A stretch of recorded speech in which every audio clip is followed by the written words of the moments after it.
So I wanted to open up and just say thank you so much for being willing to do this. I'm really excited about launching this kind of initiative to open up the conversation about grief and normalize it and give insight into what it's like to be a parent that's lost a child, and both for the other grieving parents and then also for those that want to support grieving parents, like to really kind of get an inside peek on the reality of it, both good and bad. So Yeah.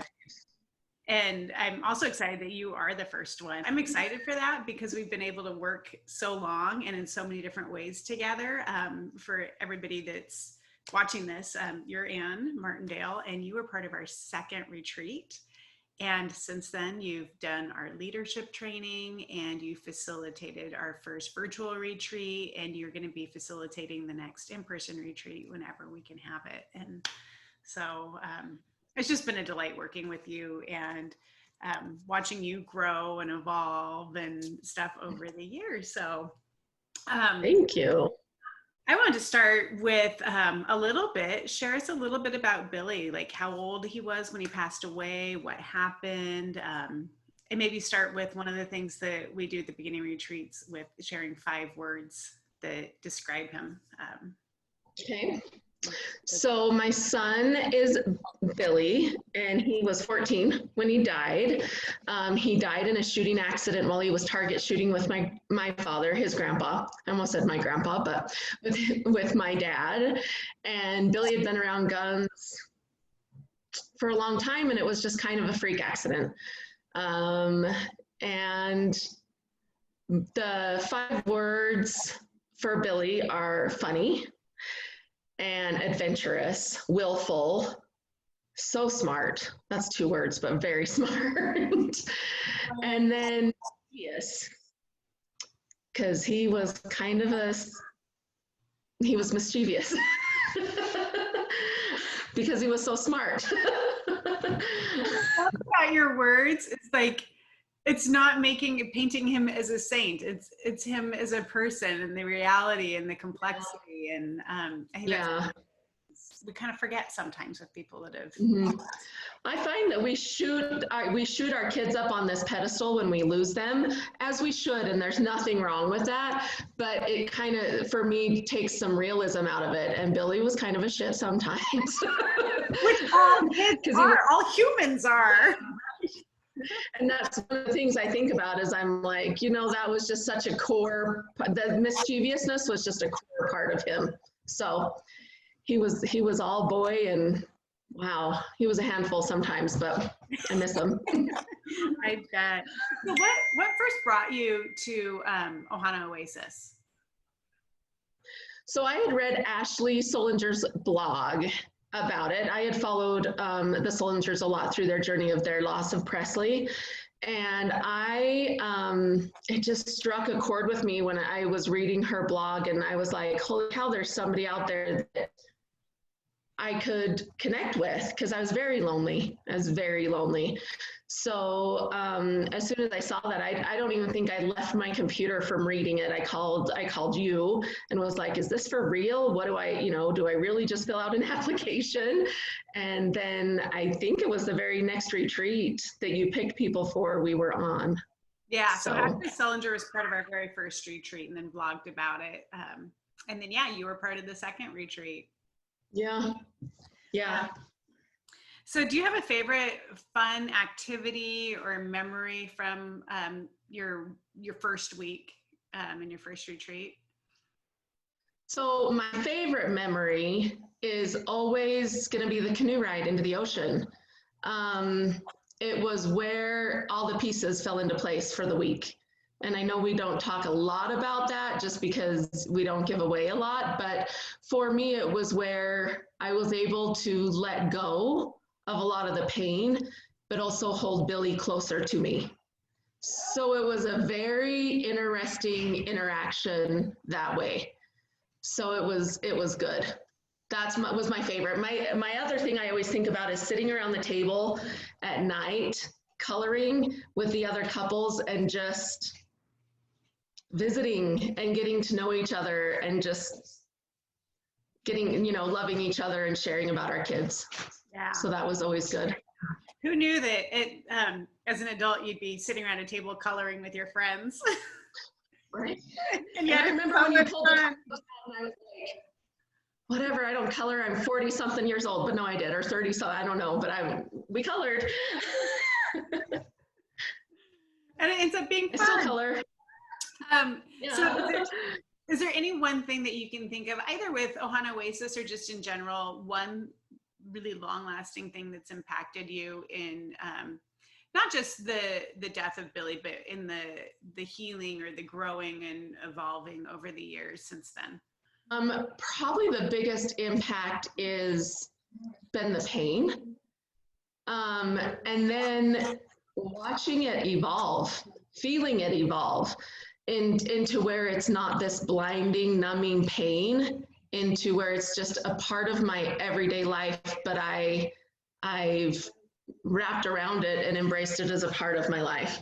And that's probably been the biggest impact. And then finding my own voice, which is what happened with Ohana Oasis, finding my own voice to be like, no, I lost a child and I love him and he's a part of my family. And if I want to talk about it, you're going to listen. Well, I think you probably, if I remember correctly from when you first came to now, like you've somewhat changed who you hang out with to where now you're around people and surround yourself with people that you can say, no, you're going to listen, versus before you didn't have those kind of people in your life. Yeah, and I did have to change my group because a lot of my group was really uncomfortable with it. Some of them would say to me, well, I don't want to talk about stuff like that because I can't imagine it. And the worst thing for, I think, anybody is when somebody just pushes it aside and expects you to be okay. And I actually had people say, I wish you hadn't gone to Hawaii to Ohana Oasis because you came back different. You're not my people. They were not my people. Yeah, they were not my people. I'm so glad you recognized that. What's been the most surprising thing to you in your experience of losing a child? How taboo it is to talk about it. And I think it brings up a lot of fears for other people because just like I said a minute ago, people are like, I can't think about that. I don't want to think about that. I can't imagine it. And so you get shut down very quickly. And then the other thing that surprised me is the people who have lost children. You almost, whenever anybody that even if you don't know them that well, when they lose a child, you relive it. And I watched that. People kept coming over and they would cry and say, I remember my child. And I was like, what are you talking about? But they relive it. And I do that too now when people lose a child, it just takes you right back to that moment. And that surprises me. Yeah.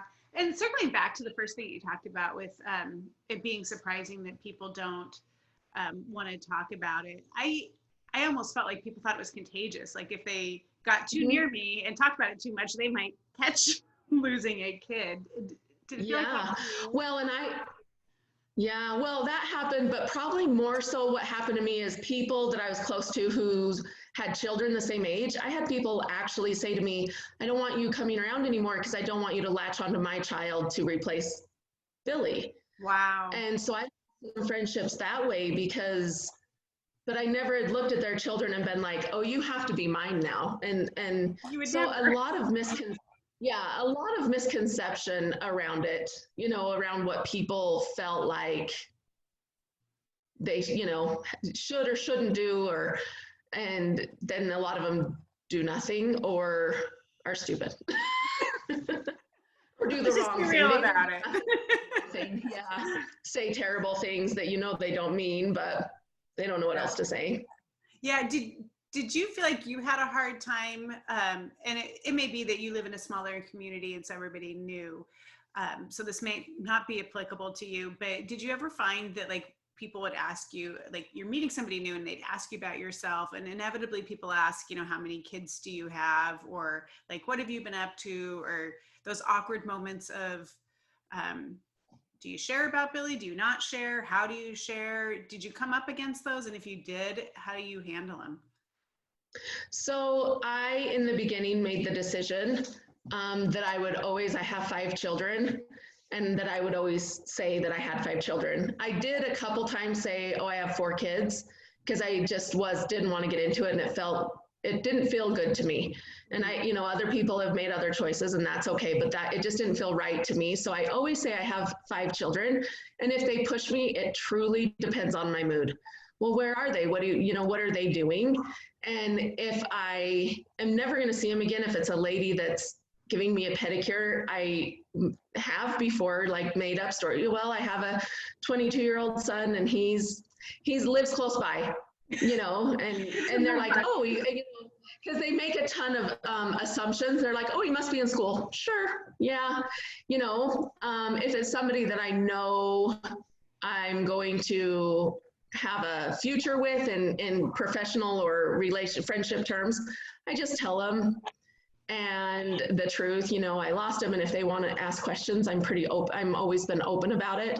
But I really, I would say more often than not, I never say I only have 4 children. I always include Billy in our 5. But more often than not, I just either skip over him when they say, well, where is he? I'll say I have 2 boys and 3 girls. And I'll say, well, my oldest son. And sometimes they don't notice that I skipped him. And other times if they do, well, what about your other son? I lie. And I don't care, Yeah. Yeah, I don't feel bad about it. So what's been the biggest ongoing struggle over the years? If you still have any, you may not have any at this point. Yeah, no, I just, I terribly miss my child. And probably one of the ways that manifests itself the most is seeing other kids his age and what they're accomplishing. Graduation was terrible for me. Getting driver's licenses. Now they're getting married and starting families, and all those things are a punch to the gut for sure. And that's probably the ongoing part. But even holidays, anniversaries, we're coming up on 9 years here in a couple weeks, and it's on the forefront of your mind even after 9 years. Yeah. So, but yeah, that's probably been the ongoing thing, is that I just really, really miss my son. So for those anniversaries and birthdays, and even holidays, have you figured out anything that you do like as a tradition, or does it evolve every year? So at Christmas time in particular, Billy loved the sparkling cider, the Martindale's sparkling cider. So I always buy a bottle right after Thanksgiving, and I just set it on my table. And we don't even really talk about it. My kids know why. My husband knows why, that it's there, and that it symbolizes for me him being with us. And then about New Year's, we open the bottle and we'll drink it. And that's been an ongoing almost 9 year tradition for us at Christmas. Birthdays, the other days I'm not, the other days I just kind of am a little reflective, but I would say that's the only real tradition, the one thing that I outwardly make sure I do every year. I like that, because it's nice and simple, and yet it's very meaningful, but it's not some big, huge thing that you have to try to replicate every year and feel guilty if you don't. It's a pretty simple one, but impactful. Yeah. That's neat. Yeah, it's good. What's been the biggest blessing? The biggest blessing has been Ohana Oasis, honestly. Oh, wow. Because without that, I don't know. I thought about that a lot just today. I don't know where I'd be. I don't know if I'd still be in a hole, like in this darkness. I don't know if I would. I don't know what that would look like, but I know it would be different, because I really learned there. I had a really special moment on Hanalei Bay. My husband was there, but he was far back and I was right up against the waves. And I just stood out, and the sun was going down. It's magnificent. It was so beautiful, and the sun's going down. And I just knew in that moment that I needed to help other people find that program that had lost their kids. And I knew Billy was right there with me, and I knew he would help me and, do whatever I needed to do for that. And that became the resolve, and it's brought me a ton of peace because I found my voice and I found my place and I found my new people. And then there is just something really great when you can get a group of people together and just have a very blunt, open conversation about your child. It's just, it's pretty magical. Well, and what's been your biggest blessing is also a tremendous blessing for all of us here at Ohana Oasis. So thank you. Thank you. I'm glad that you listened and followed that calling, because you are now a blessing to other parents as well. So, and of course, Oh, thank you. You've kind of touched on them already, but like, can you name like one or two of the biggest lessons that you've learned from loss? Because you are such an example of taking loss as a catalyst for growth and being somebody that's their bigger, fuller, better selves after a tremendous loss versus shrinking down. Yeah, I think the biggest takeaway for me with grief is that if you push it down, it will drown you. You won't, and you can't recover until you just start to go through it and face it and learn how to honor your child and keep your life. And part of being present in your life and looking towards the future is part of honoring Billy for me. So that's my biggest takeaway about grief is you can't just pretend like it didn't happen and try to keep it all together for everybody. You have to just go through it, and it stinks, and I hate it for everybody. I hate it for myself. I hate it for you. I hate it for everybody. I wish it didn't happen, but if you try to ignore it, it will drown you.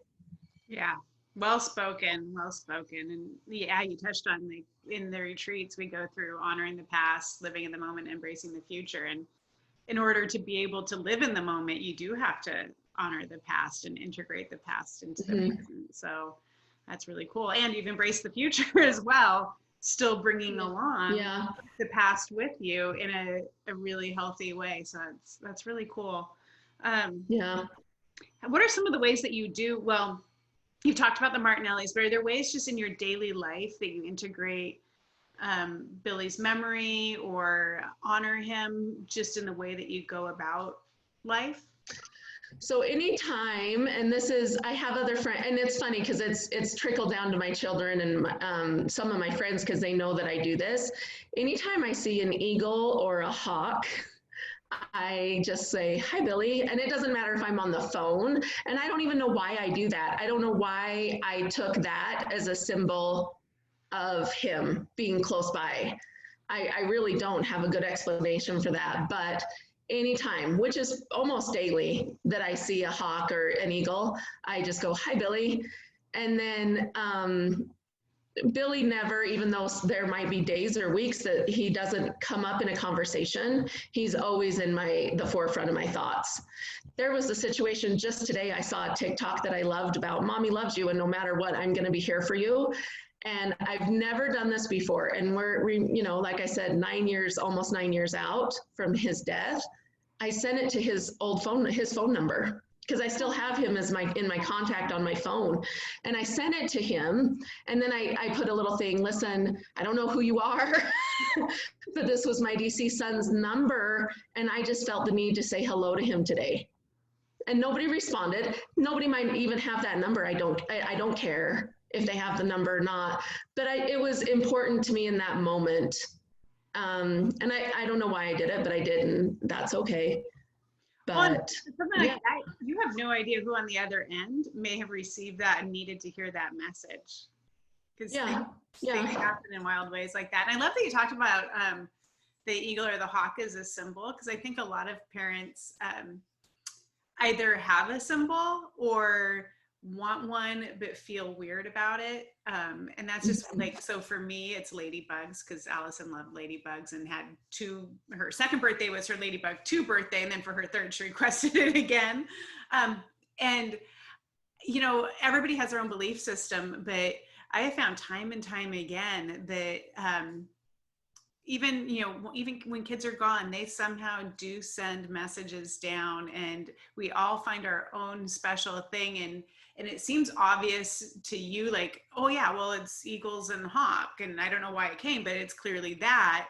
And you don't even have to question it, because it did come, and it's completely different for you than it is like for me. And it makes total sense to me that it would be ladybugs. And yeah, it's been cool to see, because I think every single parent has some kind of, it's usually animals too. It can be other things, but it seems like a lot of times it's animals that come through. Now I seem to come through at just the right moment. Yeah. What do you wish someone had told you at the beginning of your journey in losing Billy?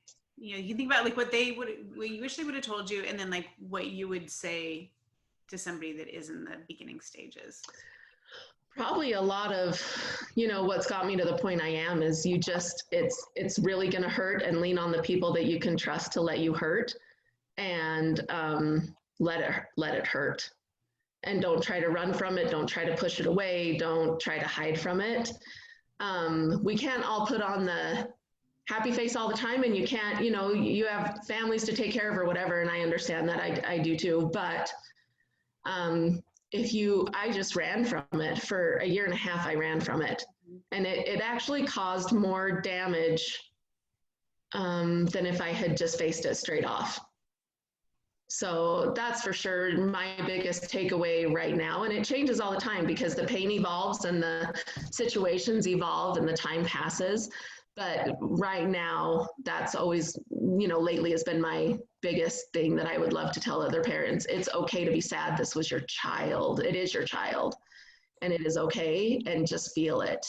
So are there any tools that you discovered or used? Because, I remember personally, like the pain can be so immense that you feel like you're not going to be able to get out of it. Or like you said, you have responsibilities, and so it's not always convenient, or you're not able to be in that pain all of the time. So did you find things that worked for you to be able to navigate being in that deep pain, but then also having some relief from it, either when you couldn't take it anymore or when situation just wouldn't allow for it?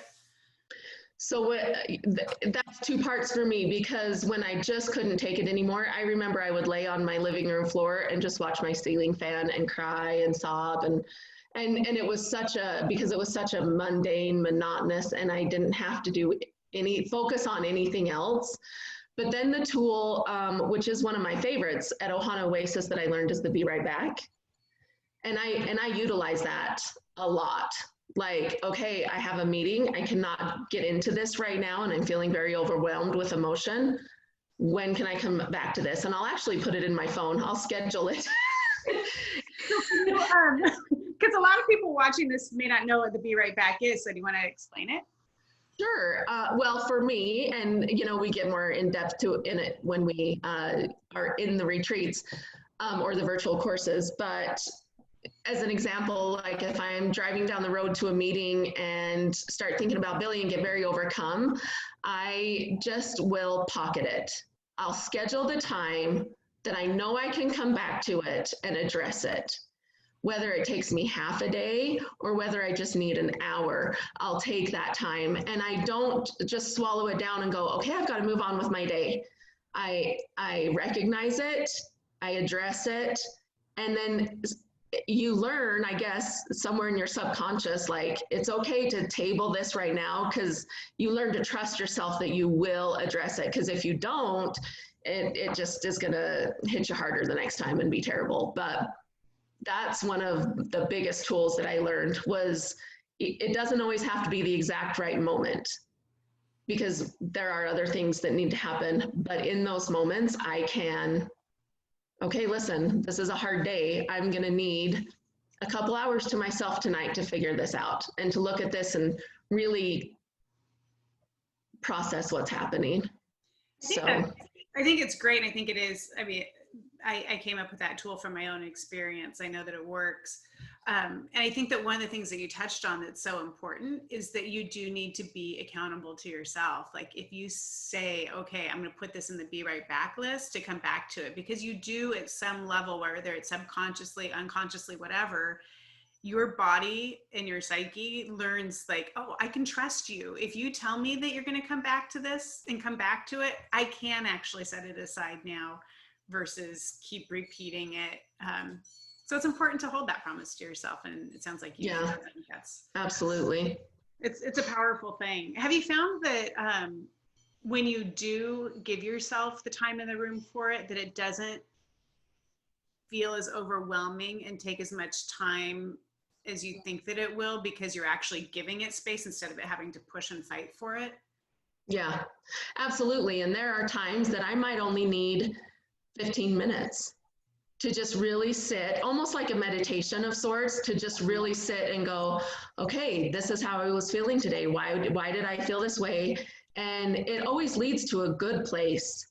I have yet to have it take me somewhere dark. It always leads to light for me, because my son is light. Like, it's not a, his death has been a dark experience, but his presence with me now is not dark. And so it always takes me somewhere positive if I'll just allow it to happen. I love that. Oh, I'm so glad that you touched on that, because that's one of the scary things about like delving in deep is I think a lot of people are afraid if you delve in deep, it's going to get dark, and it's just going to get darker. And to recognize that, yeah, at the end of it, it is light, because your child is ultimately light. Yeah. And I think that's a time issue too, because I think if you're really newly into it, you can't find the light yet. You haven't seen it. The pain is still it hasn't become a part of you yet. It's still too new. You're still in the weeds of the tunnel. You can't see that you're not around the bend to be able to see the light yet. Yeah, you can't see what's happening yet, but I think that is a time issue too, to be able to look at it and really go, all positive. Terrible day, but all positive with the emotions.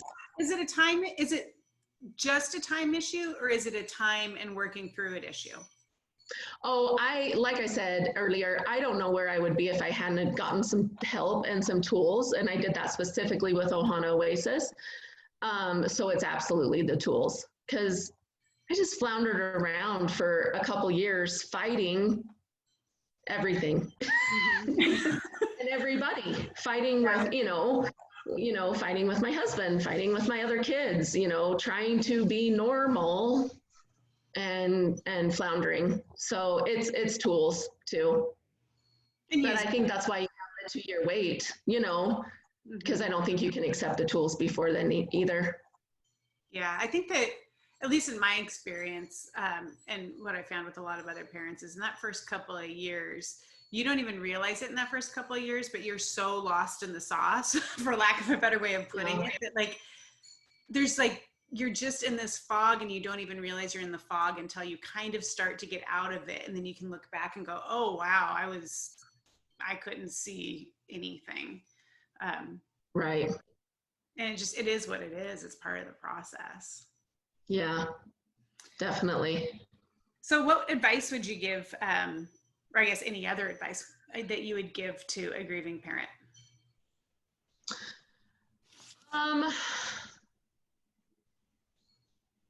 The best thing you can do, I wish someone had told me that it's okay to talk about it, and that if people are not allowing me to talk about it, to change my group. We've already talked about that. I wish I'd known that sooner, because I get shut down because it would make people uncomfortable. And I just kind of figured that's how people were until I got over to Ohana Oasis, and I was like, wait, everybody goes through this. Like, everybody that's lost a child gets shut down and people don't want to talk about it, and it becomes taboo. And to be forgiving, because people do say stupid things. And it's really easy. I've always said that death brings out the worst in people. And so to be forgiving, but also to stand in your own ground and honor your child. And it's okay, because they're your babies. That's great. So on the support end, what I found, like, people say stupid stuff, and to the supporters, and we'll segue into a couple questions about how people can support. But one of the things that I found was like, some people that like dearly loved me and were trying their best would say stupid stuff.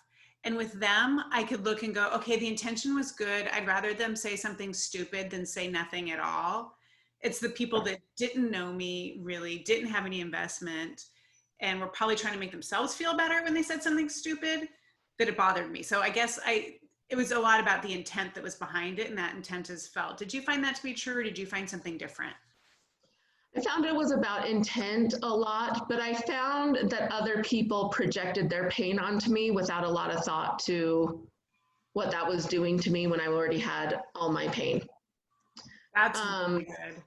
I remember, like, even, you know, we have had a viewing for Billy. I know that's not standard everywhere, but for us, we had a viewing the night before the funeral, and people would hold on to me so tight, and I'd be trying to pull away from them, and they were sobbing, and they were, you know, and then I'd be patting them on the back going, it's okay, it's going to be okay, and comforting them. And that was terrible. I hated that the very first moment it happened, and it happened often, because I remember getting very resentful, like, I shouldn't have to comfort you. Like, I know you care, and I know you love me, and you love my family and my son, but why are you making me comfort you? Even people that I was close to, I'm pretty resentful of that. Even still, like, it just was, it wasn't conducive to the situation, you know, for people to project their pain onto me when I'm already nose under into the grief. Yeah, I think that's a great piece of advice for people that are looking to support grieving parents, that it's good to honor the loss and show that you are impacted by the child that died, whatever the age of the child, even if it's an adult child. You're impacted by the person that's passed away, but don't put that burden to care for you or comfort you onto the person that's most impacted. And it's a hard one to navigate, but I think it's an important one. You touched on something that I think a lot of parents have dealt with. Can you, and you may not, I'm totally putting you on the spot here, but can you think of a way that's effective and helpful for people to show that they really cared about Billy, that Billy impacted them, but then also was not burdening you with their own grief and loss? Yeah, and I actually just discussed this, and it was before I knew I was even doing this interview, you know, but I actually just discussed this the other day with a friend of mine. And I don't remember how it came up, but I just said, there were two people in particular that I'm not overly close to now, and I don't even know that I was any closer to them when Billy died, but they just showed up. And it wasn't about the week, like the immediate, we've got to take in food, because I hate in any part of my life feeling like a checklist. I don't want it to be like, okay, we did that, we're good, we've done what we're supposed to do.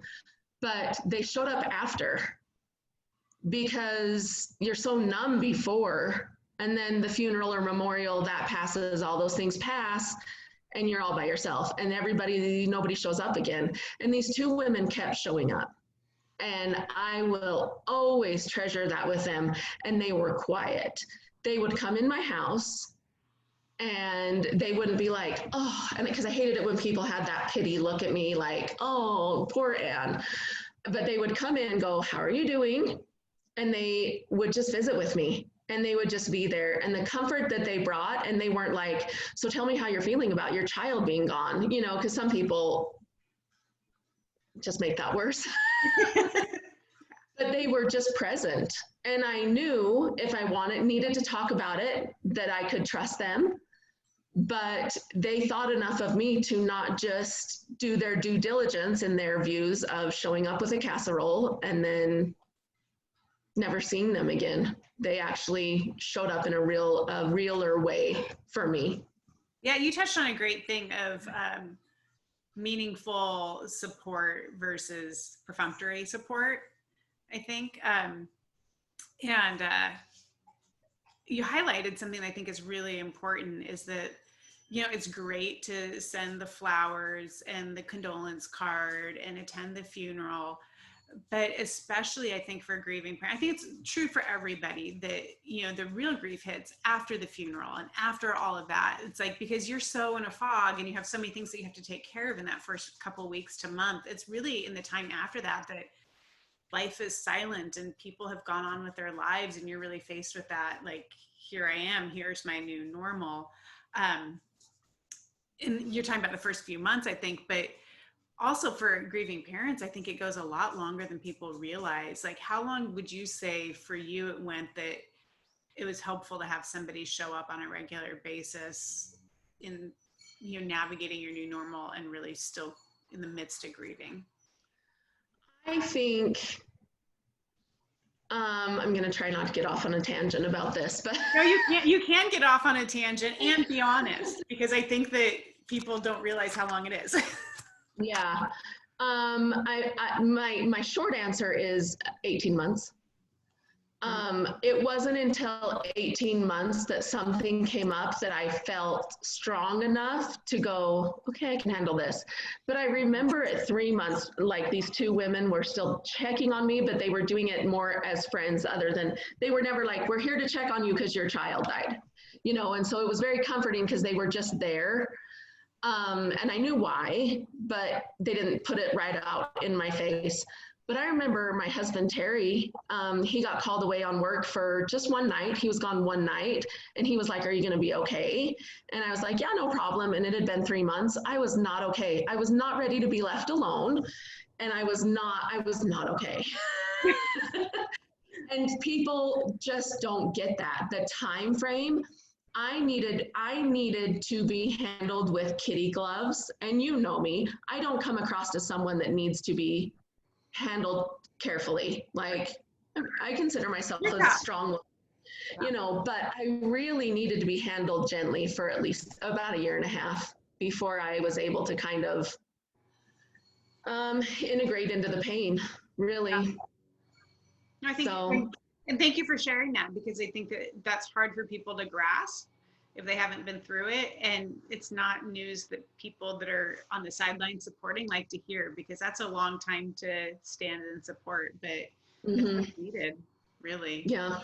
And I remember the most offensive things to me, and everybody you talk to that has lost a child has their moments where they were just like, you guys suck, you know, where they were just like, this is stupid.